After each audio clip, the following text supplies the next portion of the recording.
Hola, bienvenidos otra vez a este curso de Introducción a la Obra del Ministerio. Estamos en la clase 5 y hoy nos toca algo bastante placentero. Es un giro visual por muchos de los lugares donde trabajaba Pablo en su ministerio, empezando en Jerusalén y terminando en Roma. Así que la mayoría de esta clase será mirar fotos de los lugares más o menos en orden, en el orden de hechos. Entonces, si desean seguirnos en el texto, pueden tomar sus Biblias y abrirlas a Hechos 8 o 9, donde entra Pablo a la historia. Primero llamado Saulo en el capítulo 8 y 9, y después cambia de nombre en capítulo 13, en el primer viaje misionero. Así que sigan conmigo, vamos a pasarlo bien en este tour visual de algunos sitios de Pablo. Primero miramos un mapa. Este es el mapa de los 3 viajes misioneros de Pablo y también aquí a la izquierda abajo el viaje de él a Roma al final de su vida, por lo menos hacia el final de su vida. Algunos creen que él salió de esa primera vez en la cárcel en Roma, que anduvo unos años más y después fue arrestado de nuevo y matado. Vamos a mencionar eso un poco más después. Pero pueden mirar aquí la clave con los colores de las rutas de los 3 viajes.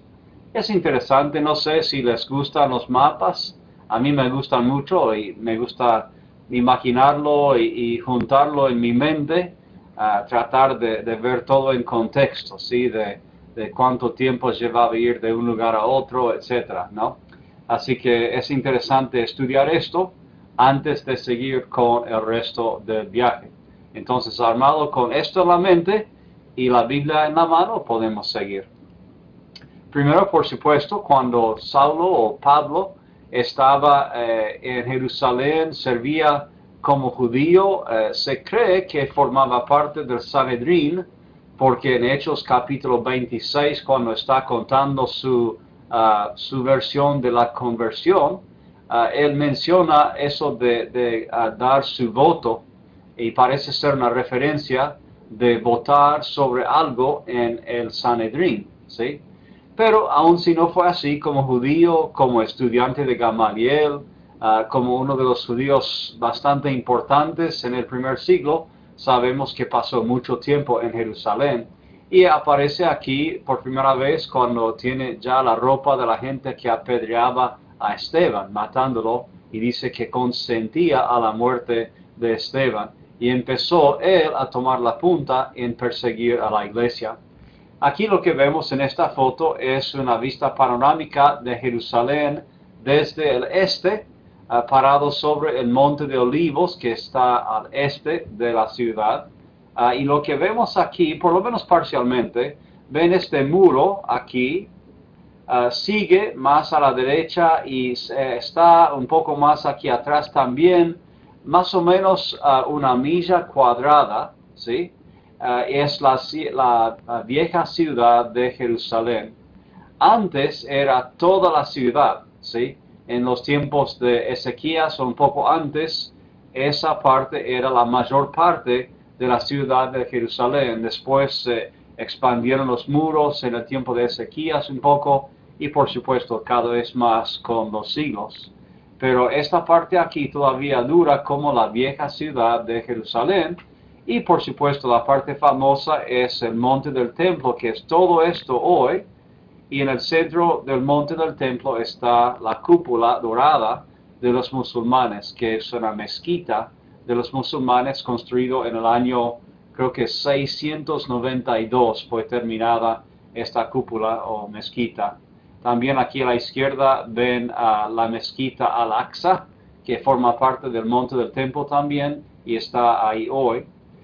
Y aquí a la derecha, en este lugar que ahora es una escuela musulmana, antes era la fortaleza Antonia en el tiempo de Cristo, el lugar probablemente donde Cristo fue sentenciado a la muerte y azotado por Pontius Pilato. Así que un sitio bien importante, y uno puede todavía caminar alrededor de esta mezquita, la cúpula dorada, ¿sí? y los judíos no pueden pasar, pero turistas sí, musulmanes sí también. Y hay piedras todavía de la plataforma que hizo Herodes el Grande, que estaba en el tiempo de Cristo y en el tiempo de Pablo. Y uno puede mirar hacia abajo y son piedras enormes ahí que todavía forman parte muy sólida de esa plataforma. Uno puede pisarlas, sacar fotos, e imaginar a Pablo y Cristo, los apóstoles, los profetas, algunos caminando por esa zona tras los siglos. Es bien impactante eso. Después caminamos un poco más al sur y estamos ya un poco más abajo. Hemos seguido el valle de Cedrón, que está entre la vieja ciudad aquí y el monte de Olivos aquí a la derecha, ¿sí? Aquí entre los dos corre el valle Cedrón, que cruzó Cristo la última noche de su vida, yendo al jardín de Getsemaní y después de ser arrestado a la ciudad otra vez. Y aquí vemos ya parte de la ciudad de David a la derecha y otros sectores más modernos de la ciudad hoy. Después tenemos la misma vista aérea, pero de otro ángulo. Tenemos aquí la puerta dorada, que era la puerta por la cual Cristo hubiera entrado en la entrada triunfal, Mateo 21. Vemos aquí en el centro, a la derecha, un poco, la iglesia de todas las naciones, que están en medio del jardín de Getsemaní. Hecha ahí, adentro hay una piedra grande cerca del altar, que supuestamente es la piedra donde Cristo oró esa noche antes de ser arrestado. Aunque no hay forma de estar seguros de eso, sabemos que fue en esta zona aquí pequeña donde está el jardín de Getsemaní. Y hay algunos árboles que han estudiado allá que piensan que vienen del primer siglo, tienen como 2000 años de edad y son enormes, ¿sí?, en su circunferencia. Así que uno puede caminar por toda esta zona y otra vez hay una mejor vista de la mezquita de Omar, y después esta es la plataforma alrededor de la mezquita que mencionaba, y especialmente por aquí están esas piedras originales del tiempo de Cristo y de Pablo. Y aquí abajo vemos la parte sureña de la vieja ciudad, y aquí, aunque no se ve muy bien, hay escaleras, las escaleras sureñas, que también vienen del tiempo de la iglesia primitiva y de Cristo. Cristo hubiera subido estas escaleras y se cree que Pedro dio su discurso en Hechos 2 de estas escaleras. Así que mucho aquí para mirar. Si en algún momento pueden ir a Israel para mirarlo todo, caminarlo, vale la pena. ¿Sí? Cuesta tiempo y dinero, pero cambia la forma en que uno imagina el ministerio de Cristo, de Pablo y toda la Biblia. Después uno puede entrar a la ciudad vieja, porque es pequeña y hay como 4 avenidas principales que la cruzan y muchas calles escondidas y que doblan, y es fácil perderse ahí adentro. Pero esta es una calle típica que Pablo y otros hubieran cruzado o caminado en sus vidas. De ambos lados hay tiendas pequeñas, hoy en día cerradas a veces con puertas de metal por toda la violencia que ha habido. Y esta es una vista de una calle bien transitada, y esto no es anormal, es bastante común que las calles estén tan llenas. A veces es difícil caminar por aquí, hay que tener cuidado con la billetera, ¿no? Pero es interesante caminar por aquí y ver la gente de todas las religiones mezcladas aquí. Musulmanes, tenemos otros tipos de árabes, tenemos judíos, por supuesto, tenemos cristianos como turistas y muchos más. Así que bien interesante, muchos colores, muchos olores, fragancias interesantes, idiomas de todo tipo. Uno puede estar ahí al lado solamente mirando a la gente pasar, y es una mezcla tremenda de culturas y de personas. Pablo hubiera caminado estas calles muchas veces en su ministerio y en su vida como alumno y fariseo en Jerusalén. Después sabemos que Pablo fue a Damasco en capítulo 9, a la ciudad para poder perseguir a algunos cristianos, y él fue eventualmente a la calle derecha en Damasco. Hoy en día se ve más o menos así de noche con algunas tiendas. Aquí tenemos una de las puntas de la calle derecha ahí. Y también aquí tenemos la calle como estaba un poco antes, no en el tiempo de Pablo, pero estaba así, más o menos más al aire, más viejo. Nos da una idea de cómo era en los tiempos de Pablo. Y es aquí donde en la casa de Judas, Pablo estaba esperando y él no sabía a quién o por qué, cuando el Señor le dijo a Ananías que fuera a visitar a Pablo, y con temor y tratando de confirmarlo con Dios: Señor, ¿tú te acuerdas que este Pablo es el que perseguía a los cristianos? ¿Sí? Y Dios dice: por supuesto, y debe ser mi herramienta para predicar a los gentiles. Así que Ananías va a la casa, dice: bueno, sí, Señor. Y un predicador, un amigo mío, dijo: es una frase excelente para el cristiano: sí, Señor. De otra forma, si uno dijera no, Señor, sería una contradicción en términos.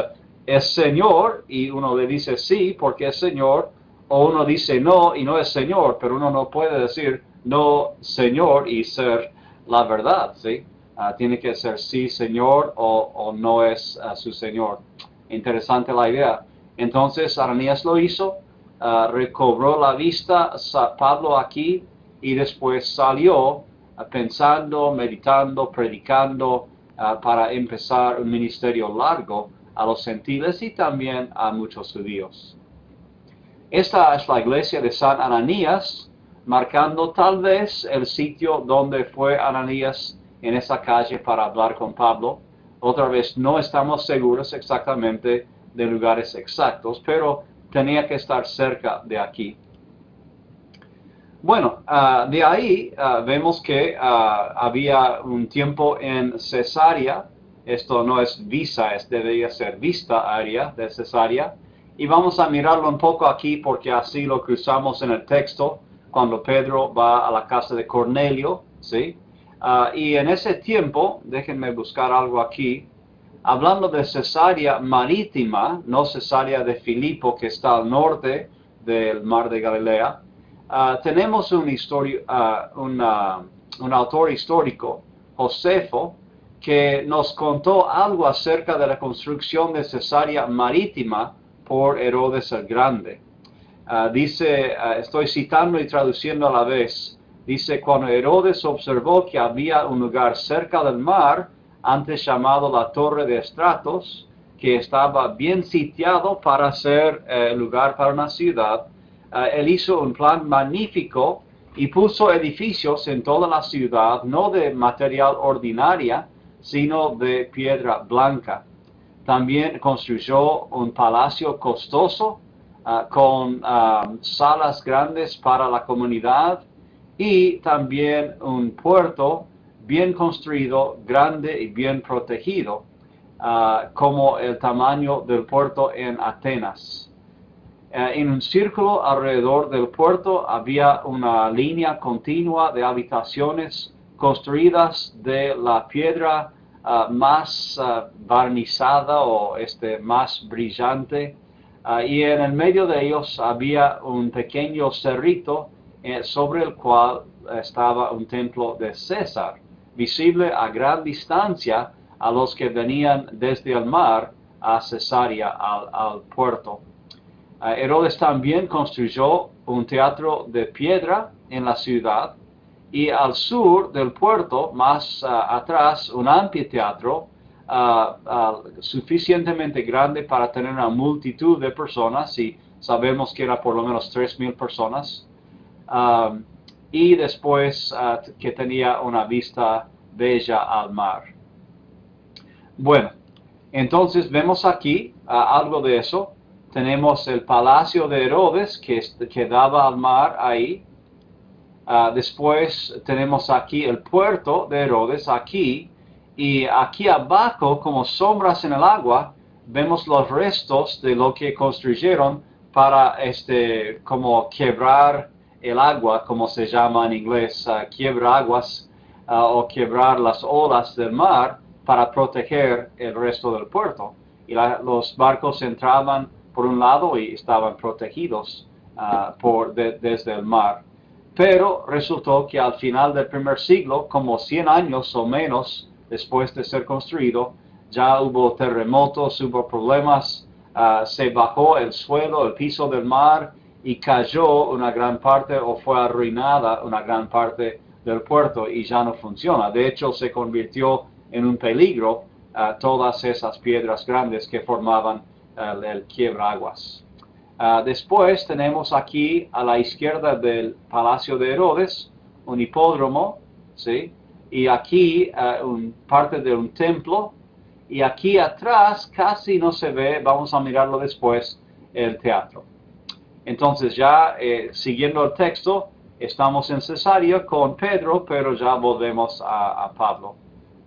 Brevemente, aquí tenemos una inscripción que se encontró como una de las escaleras del teatro. Usaron la piedra otra vez, pero originalmente la piedra decía que Poncio Pilato fue un prefecto de los romanos, y eso confirma la versión de Lucas acerca de Cristo. Y también tenemos aquí, cerca del Palacio de Herodes, el posible lugar de defensa de Pablo en Hechos 26 ante Agripa y Berenice. Y aquí, más o menos en el medio, posiblemente estaba la sala, parte del palacio quizás, donde Pablo hizo esa defensa frente a las autoridades. Así que es bien interesante estar parado en este lugar, escuchar y mirar el mar y leer Hechos 26 acerca de esa historia de Pablo. Muy bien, salté demasiado aquí. Y aquí, yendo a la izquierda, mirando, si uno está parado en esa sala, uno mira a la izquierda y ve otra parte del palacio, y esta parte aquí interior fue una pileta de natación. Entonces, qué vista bella al mar, ¿no?, que tenía el palacio de Herodes. Y esto también se vino abajo y apenas vemos los restos aquí. También en el mismo área, como mencionamos, tenemos el hipódromo, y han excavado cada vez más de esto, pero había lugares para espectadores y por supuesto carreras de los caballos, otros animales aquí, y en el medio aquí lugares donde los oficiales más importantes podían sentarse para mirar. Ok, entonces saltamos un poco de la historia, termina la parte de Pedro mayormente, y en capítulo 13 ya se lanza el primer viaje misionero de Pablo, con Bernabé, yendo primero a Chipre y después yendo a Antioquía de Siria, ¿sí? Desde el sur. Esto es también la ciudad donde estaba la iglesia famosa de Hechos 11, en Antioquía de Siria, que fueron los que mandaron a Pablo y Bernabé en este primer viaje misionero.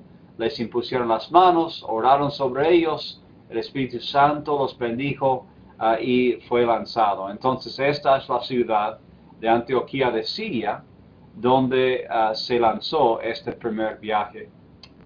Ahora, hay otra Antioquía de Pisidia que ocurre ya en capítulo 13, bien cerca en cuanto a tiempo en el texto, pero más al norte, al sur de lo que ahora es Turquía.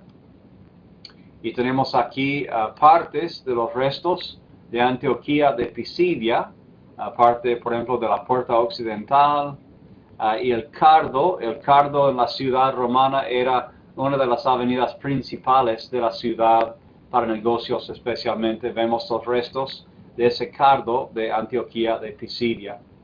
Y después seguimos ya tocando más rápidamente lugares del resto del primer viaje del misionero de Pablo y otros viajes también.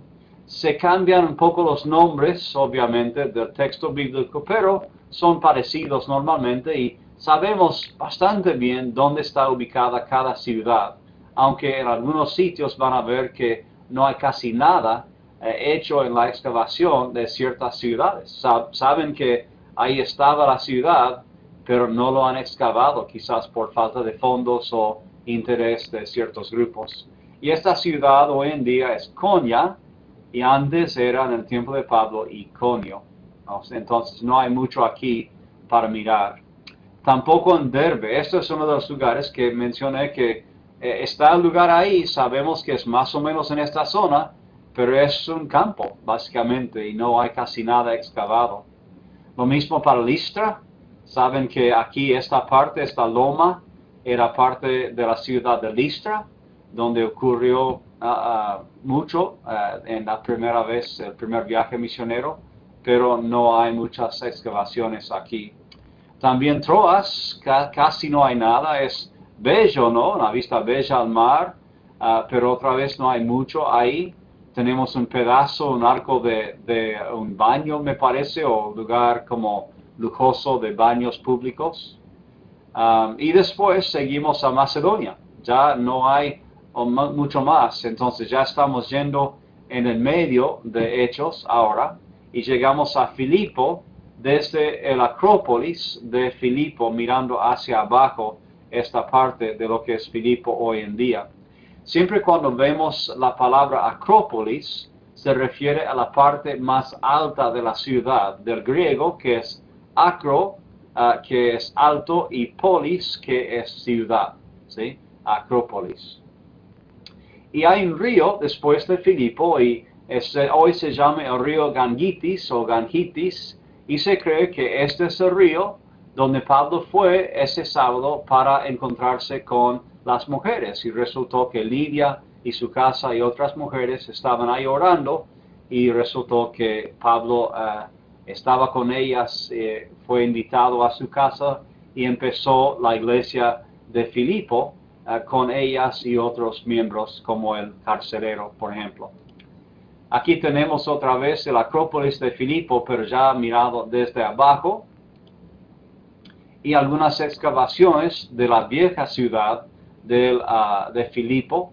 Vemos aquí parte de una calle importante con columnas alrededor, quizás parte de la agora, que significa abierto, es un lugar abierto como una plaza central. Y después la supuesta cárcel de Pablo en Filipo, Hechos 16, otra vez el carcelero que casi se mató, pero después fue salvo y convertido por Pablo. Y digo otra vez supuesta cárcel porque no se sabe con claridad si esto fue el lugar o no. Entonces es una cárcel vieja y pensamos que es del primer siglo, pero saber que fue esta celda exactamente o esta cárcel, bueno, no sabemos con certeza. Después pasamos a otra parte de Macedonia, la ciudad de Tesalónica. Esta es una foto de un lugar del segundo siglo después de Cristo. Entonces estamos hablando más o menos de 100 años después del ministerio de Pablo en esta ciudad. Tenemos aquí parte de la agora, la parte abierta de Tesalónica, y también aquí restos de tiendas que daban a la calle principal aquí de Tesalónica, y atrás en el fondo vemos parte de un teatro pequeño usado en esa ciudad. Vemos otra vez parte de las tiendas aquí, estos pequeños arcos, ¿sí? En parte de la agora y esta sección. Y después pasamos a una ciudad más famosa y ya hay más cosas en esta ciudad para mirar. Empezamos con el Acrópolis, otra vez lugar alto de Atenas. Se ve aquí que están reconstruyendo, restaurando parte de eso, pero es muy lindo aquí. Poco más cerca tenemos el Partenón, la estructura famosa sobre el Acrópolis de Atenas. Otra foto más cercana aún. Y después tenemos el Cerro de Martes, o la Loma de Martes, Hechos 17, donde Pablo dio el famoso discurso a los que querían saber más de Cristo o de este Dios que Pablo proclamaba. Y fue aquí donde algunos creyeron en él y otros se burlaron de él porque no creían en la resurrección. pero por lo menos les dio un mensaje que les acercaba a algunos a Cristo. Y aquí fue el lugar, Cerro de Martes. Después pasamos a Corinto y sabemos un poco más de Corinto también. Tenemos aquí una foto de satélite o satelital del espacio de Corinto y especialmente aquí el Isthmus, no sé si tengo bien esa palabra en español, donde los barcos cruzaban aquí para ahorrarles este viaje largo alrededor de la isla aquí. Y podemos mirarlo más en este mapa de los alemanes, por eso las palabras en alemán. Vemos aquí que llegaban desde aquí o desde aquí a la ciudad y después dice esto aquí, Dolcos, no sé si lo ven ahí, Dolcos, que era como un pequeño canal o pequeño camino que usaban para trasladar los barcos y arrastrarlos básicamente de un lado a otro. Tenían que descargar o quitar la carga de cada barco, llevarlo al otro lado, arrastrar el barco mismo, pero aún así, con tanto trabajo, valía la pena y era más fácil que navegar alrededor de todo el lugar. Vemos aquí los restos, pues, de ese Diolcos, que era el pequeño canal, y vemos aquí que tiene el camino todavía, sobre el cual arrastraban los barcos. Y hoy en día ya hay un canal ahí, ya con agua y todo, 4 millas de largo, más o menos 6 kilómetros, un poco menos, después 25 metros de ancho, que no parece ser tan ancho, y 8 metros de profundidad. Así que ven que hay un barco que ayuda a los barcos más grandes, pero ahora esto es como se ve esta parte.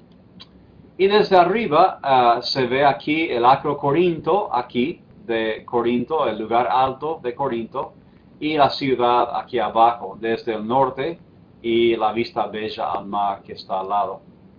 Tenemos el templo de Apolo y el Acro Corinto aquí en el trasfondo, siempre cerca, muchas veces encima del Acro Corinto o el Acro lugar, sea cual sea la ciudad.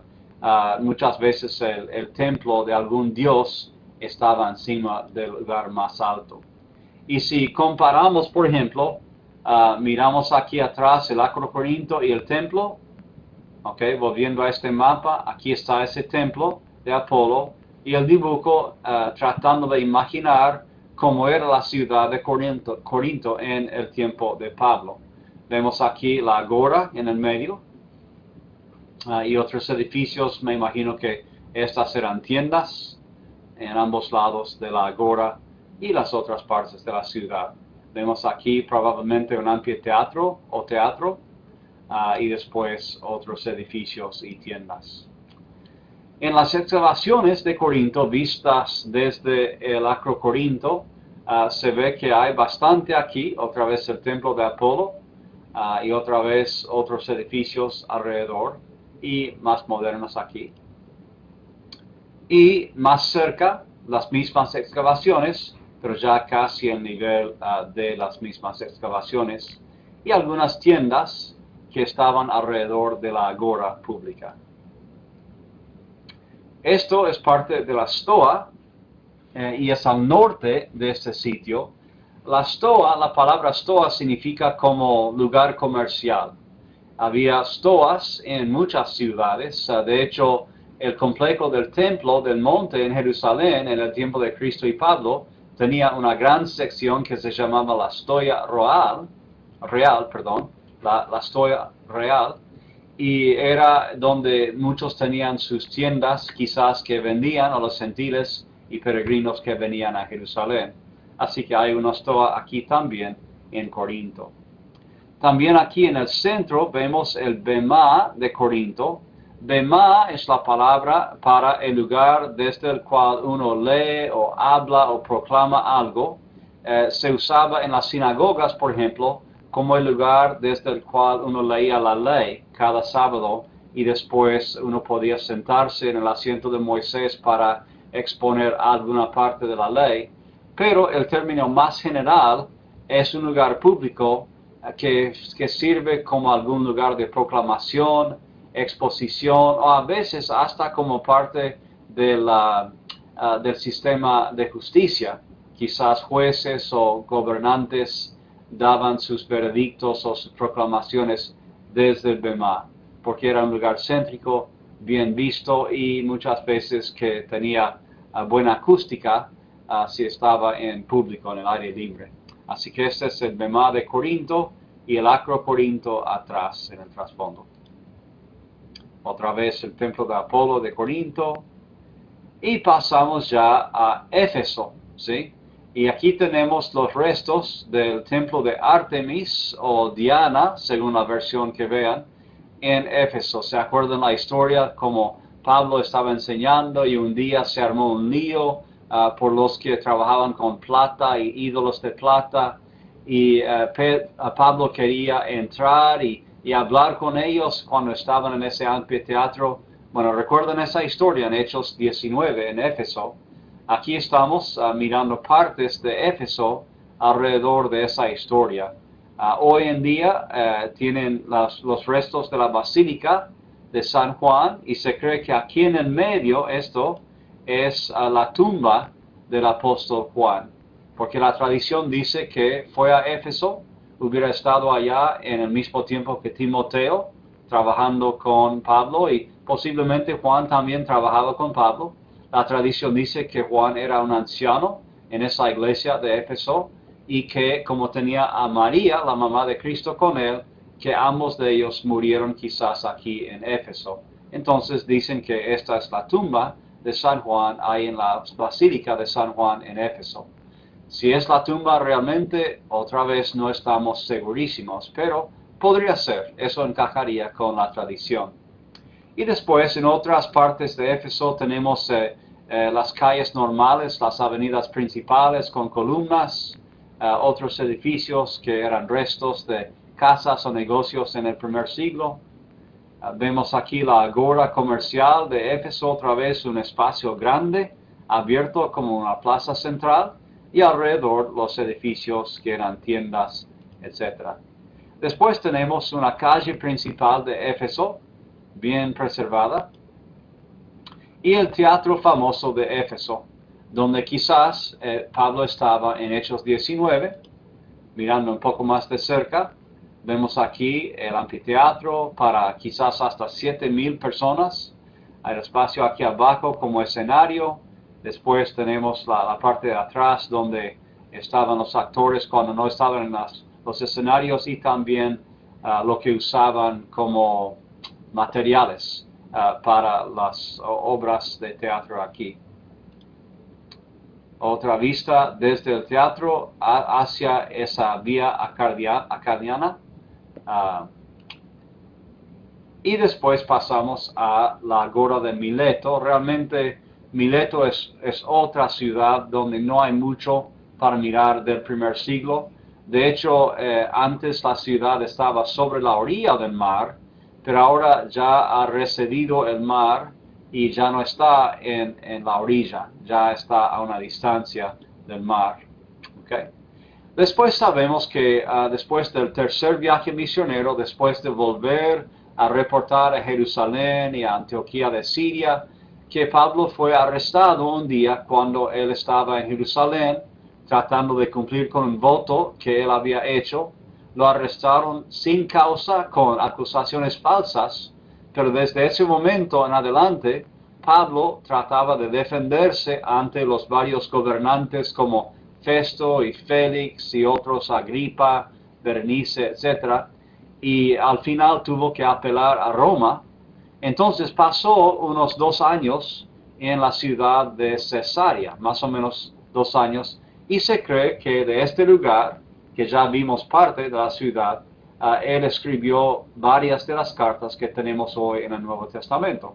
Otra vez tenemos el anfiteatro de Cesarea más cerca, con la bella vista al mar.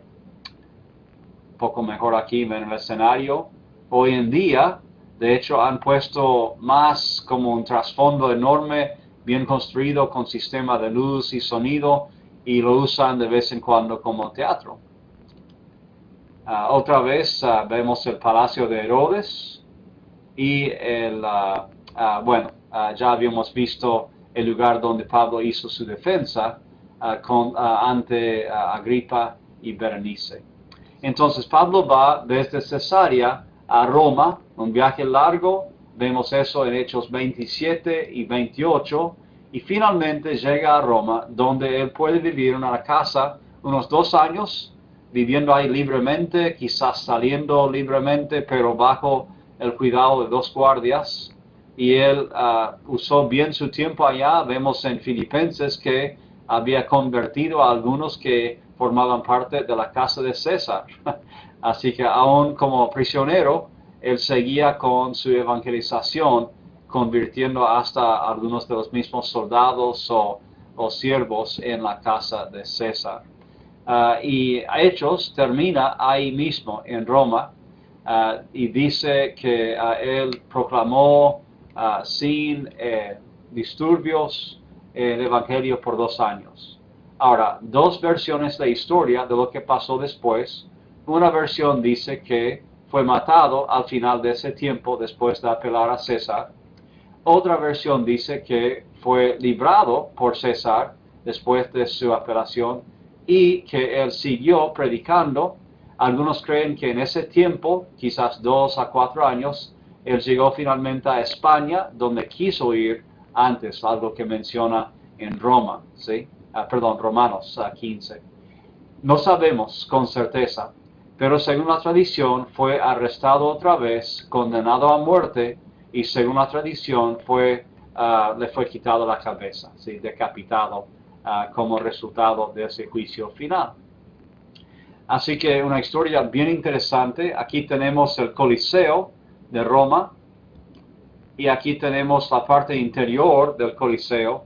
Aquí dicen que antes arriba de estos, había un suelo donde tenían las competencias con humano contra humano, humano contra animal, o hasta a veces llenaron esta parte de abajo con agua, ¿sí? Y había un muro que iba alrededor de esta zona del Coliseo para proteger a los espectadores, y llenaban eso con agua y tenían batallas de mar con barcos y todo como si fueran reales. Impresionante la arquitectura que permitía eso y la tecnología que tenían en el día para hacerlo. Hacer esto, un mar pequeño, es impresionante. Y aquí abajo es donde tenían todo para las batallas, para las luchas. Tenían los prisioneros aquí abajo, los animales aquí abajo, y así fue por muchos años. Dice que iniciaron estos juegos no más tarde que 80 años, en el primer siglo, el año 80, posiblemente un poco más temprano, y siguieron por años, ¿sí? Por siglos, como de vez en cuando, según el emperador, según la condición, seguían con miles de muertes de personas, de prisioneros políticos, de cristianos y por supuesto de muchos animales.